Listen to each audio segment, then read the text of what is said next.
রাধে শ্যাম, রাধে রাধে। জয় রাধা মদন গোপাল, শ্রী রাধা মদন গোপাল। আজকে আমরা আলোচনা করব শ্রীমদ্ ভাগবতের থেকে হরিবিলাস ভক্তি থেকে মোহিনী একাদশী ব্রত কথা। তো মোহিনী একাদশী ব্রত হইল সর্বব্রতের মধ্যে শ্রেষ্ঠ ব্রত। আনন্দ লীলাময়ং বিগ্রহায় হেমাবদিব্যচ্চ বিভীষুন্দরায় তস্মৈ মহাপ্রেমরসে চৈতন্য চন্দ্রায় নমঃ নমঃ। শ্রীকৃষ্ণ চৈতন্য প্রভু নিত্যানন্দ শ্রী অদ্বৈত গদাধর শিবসদি গৌর ভক্তবৃন্দ। হরে কৃষ্ণ কৃষ্ণ কৃষ্ণ হরে হরে, হরে রাম রাম রাম হরে। জয় রাধা মদন গোপাল, শ্রী রাধা মদন গোপাল। মোহিনী একাদশী। ইতিপূর্বে আমরা শ্রীহরি চরণ আশ্রয়ের ফলে দেবগণের অমৃত লাভের কথা শ্রবণ করেছি অনেক। এখন আদিদত্ত হিরণ্যকশিপের পুত্ররূপে জন্মগ্রহণ করে ও স্মরণে প্রহ্লাদের শ্রীকৃষ্ণ চরণ প্রাপ্তি অর্থাৎ স্মরণাঙ্গ ভক্তি যাজনে শ্রী প্রহ্লাদের এবং শ্রীকৃষ্ণ ভক্তিলাভ বিষয়ে যৎকিঞ্চিত শ্রবণ করি। কেননা বৈশাখ অর্থাৎ মাধব মাসের শুক্লপক্ষের চতুর্দশী তিথিতে নরসিংহ ভগবান জগতে আবির্ভূত হয়েছিলেন। সঙ্গে বালকের কথা শুনে প্রহ্লাদ বললেন যে, হে বন্ধুগণ, তোমরা মন দিয়ে শুনো। পিতা হিরণ্যকশিপ অমর জগতে অমর হওয়ার জন্য শ্রী ব্রহ্মার আরাধনা নিমিত্ত বনে গেলেন। সেখানে পিতা বহু বৎসর ধরে তপস্যা করেন। পিতা গড়ে নেই। এই সুযোগে দেবরাজ ইন্দ্র আমার মায়ের গর্ভে সন্তান আছে জেনে এবং গর্ভস্থ সন্তান ভূমিষ্ঠ হলে দেবলোকে দেবতাদের উপর অত্যাচারের করবে, এই ভেবে রাজপুরী হতে মাকে হরণ করে নিয়ে যায়। প্রহ্লাদের মাকে নিয়ে গিয়েছিল এবং নিয়ে যাওয়ার সময় পথে শ্রী নারদ ঋষির সঙ্গে দেখা হলো ইন্দ্রের। শ্রী নারদ ঋষি তখন দেবরাজ ইন্দ্রকে বললেন, হে দেবরাজ, একই তুমি কেন পরস্ত্রীকে হরণ করে নিয়ে যাচ্ছ? এ কাজটি পরজগতে নিন্দনীয়, একে বর্জন করো। ইন্দ্র বললেন, আমি এর কোনো অনিষ্ট করব না। এর গর্ভে সন্তান জন্মালেই মেরে ফেলব। এর সন্তান হিরণ্যকশিপু হতে বলশালী হবে, আরো শক্তিশালী হবে। এর উপযুক্ত বয়সে যুদ্ধ করলে আমরা কেউ প্রাণে বাঁচব না। এই উদ্দেশ্যে কয়াদুকে নিয়ে যাচ্ছি, মানে প্রহ্লাদের মাকে। শ্রী নারদ ঋষি বললেন, দেখো ইন্দ্র, কয়াদুর গর্ভস্থ সন্তান শ্রী ভগবানের অনুচর পরম ভক্ত, অতএব এর বল তুমি জানো না। কয়াদুকে এখানেই পরিত্যাগ করো, এতে তোমার মঙ্গল হবে। তখন দেবরাজ ইন্দ্র নারদের কথায় ভয় পেয়ে 3 বার কয়াদুকে পরিক্রমা করে শ্রী নারদের কাছে রেখে স্বর্গে চলে যান। নারদের কাছে কয়াদুকে রেখে ইন্দ্র স্বর্গে চলে গেলেন। এরপর শ্রী নারদ প্রহ্লাদের মাকে নিয়ে আশ্রমে গিয়ে অভয় দান করে বললেন, তুমি নিশ্চিত মনে এখানে থাকো মা, তুমি থাকো। তোমার স্বামী তপস্যা সমাপ্ত করে ফিরে আসার পর তোমাকে তোমার স্বামীর কাছে আমি পৌঁছে দেব। তখন কয়াদু ঋষির চরে প্রার্থনা করলেন, হে ঋষিবর, এ দয়াল ঋষি, আপনি আশীর্বাদ করুন।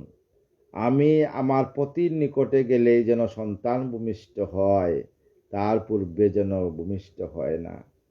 নারদ তথাস্তু বলে আশীর্বাদ করে বর দিলেন। তার প্রতিদিন শ্রীকৃষ্ণের তত্ত্ব এবং মহিমা, কৃষ্ণ ভক্তি কিভাবে লাভ করা যায়, শ্রীকৃষ্ণের নাম রূপ লীলাবলী কয়াদুকে অর্থাৎ গর্ভস্থ সন্তানকে প্রহ্লাদকে বলতে লাগলেন নারদ। প্রহ্লাদ বললেন, দেখো বন্ধুগণ, শ্রী দেবশ্রী নারদের কৃপা আশীর্বাদে তার ওই উপদেশে আমি ধারণ করে রেখেছি। সমস্ত ভাগবত আমি মাতৃগর্ভ থেকেই শুনেছি। আমার আর মা স্ত্রী জাতি বলে উহা ধারণ করে রাখতে পারলেন না, আমার মা পারলেন না, কিন্তু আমি রেখেছি। এজন্যই আমি দেবর্ষি পাদের কৃপায় ধন্য হয়েছি। আমি নারদের চরণধুলি পেয়ে, আমি সাধুগণের চরণধুলি পেয়ে আমি ধন্য হয়েছি। প্রহ্লাদের পিতা বললেন, হে পিতা, তুমি জগতের বিঘ্ন বিদ্বেষ ছেড়ে বনে গিয়ে শ্রীহরির চরণ ভজনা করো। প্রহ্লাদ বললেন, তবেই পরম মঙ্গল। তখন পিতা হিরণ্যকশিপু শ্রী প্রহ্লাদকে জিজ্ঞাসা করলেন, হে পুত্র, শ্রীহরি আমার শত্রু, তার চরণে তোমার এরূপ ভক্তি কোথা হতে আসলো? তার উত্তরে প্রহ্লাদ বললেন, নৈশাং মতিস্তাব দুরক্রমাঙ্গিং স্পৃশ্যের তো নতার্তপ গমেশার্তং ময়ী স্বয়াং পাদর জহবি বেশকং নিষ্কিঞ্চনানাং ন বিনিষ্পবেত। যে নিষ্কিঞ্চত ভাগবত গণের আশ্রয় এবং শ্রীহরির চরণে রজের দ্বারা প্রীতির সাথে যতক্ষণ না অভিষিক্ত হচ্ছে ততক্ষণ শ্রীকৃষ্ণের চরণে মতি হয় না, অনর্থ যায় না। মহতের কৃপা বিনে কোনো কর্মের ভক্তি নয়। কৃষ্ণ ভক্তি দূরে রহ, সংসার না যায় ক্ষয়। কৃষ্ণ ভক্তিতে থাকলে সংসার ক্ষয় হয় না বাবা, সংসার আরো বাইরে। কৃষ্ণ ভক্তি জন্মমূল হলো সাধুসঙ্গ। সাধুসঙ্গ করলে কৃষ্ণ ভক্তি হবে। এই যে পরনিন্দা, পরচর্চা, এইগুলা সব ত্যাগ করুন। হৃদয় সিংহাসনে প্রভুকে রেখে রাধা নাম করবেন, হরি নাম করবেন। এই নামই শ্রেষ্ঠ। ইয়া নারদ ঋষির সঙ্গেই প্রভাব। শ্রী প্রহ্লাদের মুখে একথা শুনে ক্রুদ্ধ হয়ে হিরণ্যকশিপু বললেন, আমার দৈত্যকুল চন্দন বনস্বরূপ শ্রীকৃষ্ণ এই বনের চন্দন গাছ কাটবার জন্য আমার বনেই এই কাটা গাছ প্রহ্লাদকে তার কুটারের বাট করে চন্দনরূপী দৈত্যকুলকে একে একে কেটে শেষ করে দেবে। হে অসুরগণ, তোমরা একে কোনো উপায়ে বধ করো। প্রহ্লাদকে আদেশ দিলেন। এরপরেই প্রহ্লাদের উপর নানা রকম মৃত্যু দণ্ড প্রয়োগ করে লাগলো, কিন্তু শ্রীহরি স্মরণে প্রভাবে শত শত চেষ্টাতেও প্রহ্লাদকে কোনো ক্ষতি হলো না। তখন হিরণ্যকশিপু বিস্ময়ে জিজ্ঞেস করলেন, বাচাদন, প্রহ্লাদকে বললেন, এ সকল মৃত্যু যন্ত্রণা হতে তোমার কে রক্ষা করছে তোমাকে? শ্রী প্রহ্লাদ বললেন, শ্রীহরি আমাকে, আপনাকে, সকলকে রক্ষা করছেন। একথা শুনে হিরণ্যকশিপু বলেন, সম্মুখে যে স্তম্ভ দেখা যাচ্ছে তাতে কি তোমার শ্রীহরি আছেন কি? শ্রী প্রহ্লাদ বললেন, নিশ্চয়। তাই বৈশাখ মাসের শুক্লপক্ষের চতুর্দশী মহাতিথিতে সায়ংকালে নিজ ভক্ত প্রহ্লাদের প্রতি যাতনা সহ্য করতে না পেরে শ্রীহরি তৎক্ষণাৎ নরসিংহ মূর্তি ধারণ করলে কটকটা শব্দে সভাজনকে বিস্মিত করে ভীষণ শব্দ স্তম্ভের ভিতর হতে অবলীলাক্রমে আবির্ভূত হল। নিজ ভক্ত ব্রহ্মা পরম প্রিয় ভক্ত প্রহ্লাদের বাক্য রক্ষা করে ভক্ত বাৎসল্য গুণ জগতে প্রকাশ করলেন। হিরণ্যকশিপুকে নরসিংহ দেবের স্বরূপ কেমন? উগ্রমূর্তি হলেও নিজ ভক্তগণের প্রতি তিনি উগ্র নহেন। তিনি উগ্রমূর্তি, কিন্তু উগ্রবীর মহাবীরম, কিন্তু ভক্তের প্রতি উনি একদম নরম। সিংহ নিজের সন্তানের প্রতি কোমল হয়েও অন্যের প্রতি উগ্রমূর্তি। সত্যি নরসিংহ ভগবান সেই উগ্রহ পনুগ্রহ এবায়ং স্বভক্তানাং নিকেশরী কেশরী স্বপতা নাম নয়াসুমগ্রং বিগ্রহ। পরিশেষে বক্তব্য, আমরা যদি শ্রীহরিকে স্মরণ রেখে তার অর্চন, বন্দন এবং গুণকীর্তন করি, শ্রীহরি বাসর ব্রত এক মনে পালন করি, তাহলে কোনো বিপদই আমার কাছে আর আসতে পারবে না। শ্রীহরি স্মরণ প্রভাবে তারই শ্রীচরণ কমলে ভক্তি লাভ করতে পারব। শ্রী পদ্মপুরাণে মোহিনী একাদশীর ব্রত কথা আজকে বলছি। রামচন্দ্র মহামুনি বশিষ্ঠকে বলছিলেন, হে গুরুদেব, আমি জনক নন্দিনী সীতার বিরহ দুঃখ কাতর এমন কোন ব্রত আছে কি যা পালন করে জীবের সমস্ত পাপ এবং মন দুঃখ নিবারণ হয়ে যায়? একথার উত্তরে শ্রী বশিষ্ঠদেব রামচন্দ্রকে বললেন, হে পতিত পাবন রাম, আপনার বুদ্ধি স্থির, আপনার প্রশ্ন উত্তম। দেখুন, আপনার পরম মঙ্গলময় শ্রী রাম নাম গ্রহণে, আপনার শ্রীচরণের স্মরণেই মানুষ পবিত্র হয়, সকল মঙ্গলের অধিকারী হয়। তথাপি লোকহিত কামনায় একটি উত্তম ব্রত কথা আপনার কাছে বলব। ব্রতটি মানুষের সকল পাপ দুঃখ দূর নাশ হয়।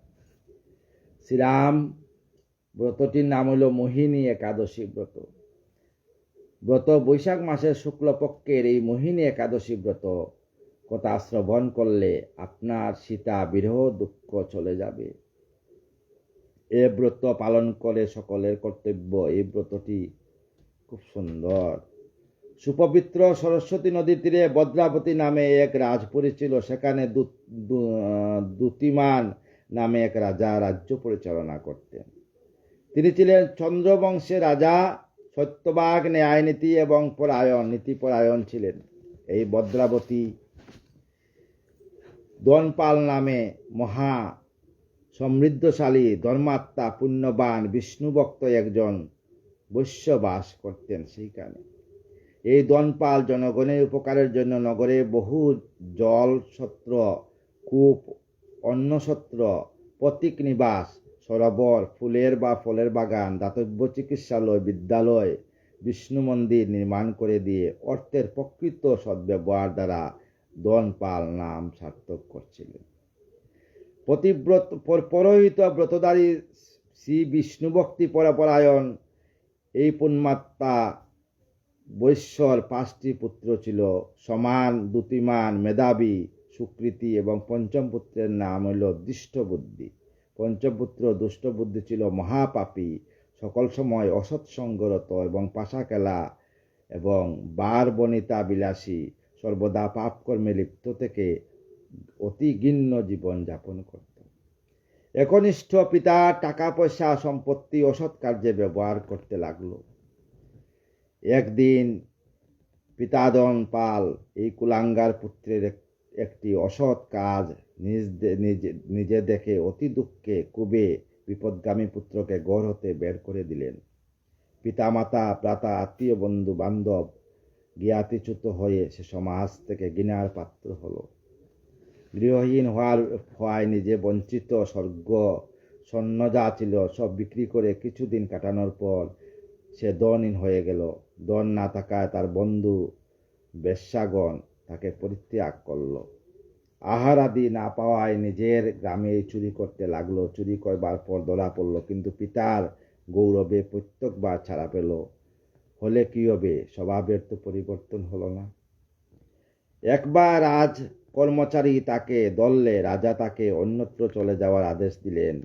তখন দুষ্টবুদ্ধি রাজার ভয়ে বহু দূরে বনে চলে গেল। সেখানে গিয়ে ক্ষুধা তৃষ্ণা কাতর হয়ে পশু পাখি বধ করে তাদের কাঁচা মাংস খেয়ে জীবন যাপন করতে লাগলো। এরূপ ভ্রমণ করতে করতে পূর্ব জন্মকৃত পুণ্য ফলে মহাতপা কুণ্ডিল্য মুনির আশ্রমে উপস্থিত হল। এদিকে মুনিবর বৈশাখ মাসের প্রাতঃস্নান করে গঙ্গা হতে ফিরছিলেন। কত দুঃখে সুখে পীড়িত দুষ্টবুদ্ধির শরীর মনির বস্ত্র হতে এক বিন্দু গঙ্গা জল পড়ে গেল। তার গঙ্গা জল শরীরে স্পর্শ হওয়ার সঙ্গে সঙ্গে দুষ্টবুদ্ধি সমস্ত পাপ দূর হয়ে গেল। রাক্ষসন্তেনং সিক্তাস্তেই সর্ব পাপ ম বিন্দুনা বিসৃজ্য রাক্ষসং ববন দেব তপম গঙ্গা পরশ হইলে পশ্চাতে পাবন দর্শনে পবিত্র করো এই তোমার গুণ। এই দুষ্টবুদ্ধি পতিত পাবনী গঙ্গার স্পর্শে সাধু দর্শনে চৈতন্যের উদয় এলো।